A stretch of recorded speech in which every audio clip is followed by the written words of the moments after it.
शिंदेला 14 दिवसांची न्यायालयीन कोठडी सुनावण्यात आली आहे। बदलापूर लैंगिक अत्याचार प्रकरणामध्ये अक्षय शिंदेला न्यायालयीन कोठडी सुनावण्यात आलेली आहे।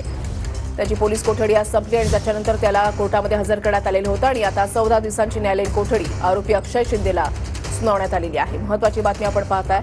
बदलापूरमध्ये 2 चिमुकल्यांवर लैंगिक अत्याचार केल्याप्रकरणी आरोपी अक्षय शिंदेला दुसऱ्याच दिवशी अटक करण्यात आलेली होती आणि आता त्याला 14 दिवसांची न्यायालयीन कोठडी देण्यात आली आहे। प्रियत जाधव आणि हरीश सरोदे सरांनी बाजू मांडलेली आहे। याच्यामध्ये आम्ही ओरिजिनल कंप्लेंट ॲपियर झालेले, पोलिसांनी न्यायालयीन कोठडीची मागणी केली होती, तर MCR झालेलं आहे। त्याच्यामध्ये सेक्शन ॲड ऑन केले, पोक्सो ॲक्टनुसार सेक्शन 6 आणि 10 ॲड ऑन केलेले आणि शाळेची मुख्याध्यापिका, अध्यक्ष आणि सेक्रेटरी यांच्यावर गुन्हा दाखल केलेला आहे। त्यांना पाहिजे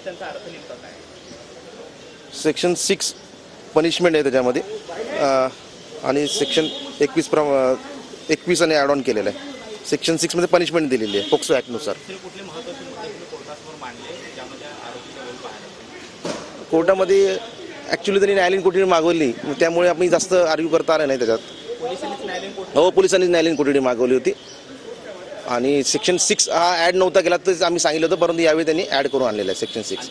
मुख्याध्यापिका आणि संचालक यांना अटक करण्यासाठी पोलिसांनी काही आर्ग्युमेंट केली का? 3 आरोपीमध्ये फरार म्हणून दाखवलेले, मुख्याध्यापिका, सेक्रेटरी आणि अध्यक्ष या तिघांवर गुन्हा दाखल झालेला आहे। पाहिजे असलेल्या आरोपीमध्ये त्यांचं नाव आलेलं आहे। फरार आहेत असं पोलिसांनी कोर्टात सांगितलं का? हो, कोर्टामध्ये त्यांच्या ऑलरेडी रिमांड रिपोर्टमध्ये त्याचं मेन्शन आहे की 3 आरोपी पाहिजे आम्हाला याच्यात। एकंदरीत वकिलांनी या ठिकाणी आपली बाजू मांडलेली आहे आणि 3 आरोपी या पूर्ण याच्यामधनं फरार असल्याचं देखील पोलिसांनी न्यायालयाकडे मांडल्याचं त्यांनी प्रामुख्याने सांगितलेलं आहे।